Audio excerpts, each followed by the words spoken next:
High viewers, ఈరోజు బంగారం time around 10 అవుతుంది. ఫస్ట్ ఇందులోనే వీడియో పెడతాను డివోషన్ ఛానల్లోనే.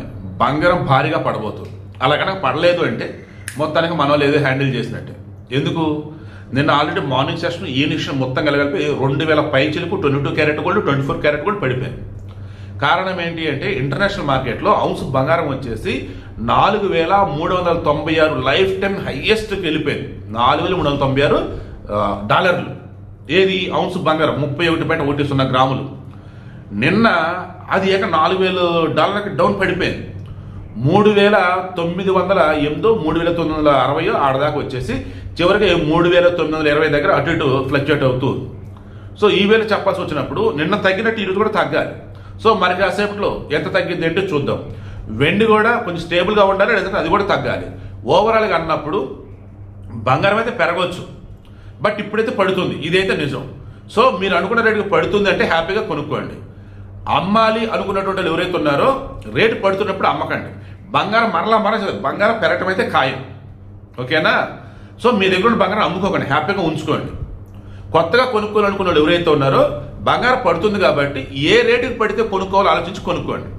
వెండి విషయం నిన్న మొన్న చెప్పింది మరలా చెప్తున్నాను.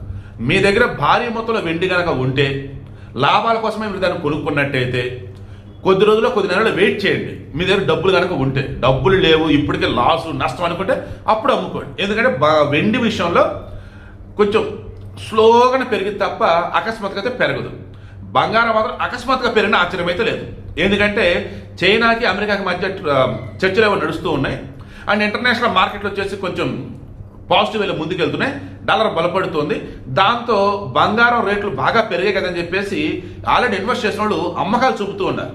దానివల్లే రేటు పడుతుంది. రాను రోజుల్లో మరలా ఒక్కసారి సప్పున బంగారం లేకపోవడం అయితే ఖాయం. మీన్ వైల్ డబ్బు ఉంది అనుకుంటే బంగారం రేటు పడుతుంది కాబట్టి హ్యాపీగా కొనుక్కుంటాడే కొనుక్కోండి. మరలా చెప్తున్నాం, ఈ రేటుకు వస్తే కొనుక్కోవాలంటే కొనుక్కోండి. పెరుగుతుందా, ఈ రేటుకు వచ్చే కొందాంలే మళ్ళీ ఎంత పెరిగిద్దో అనుకుంటే అప్పుడు దాన్ని బట్టి కొనటం చేయండి.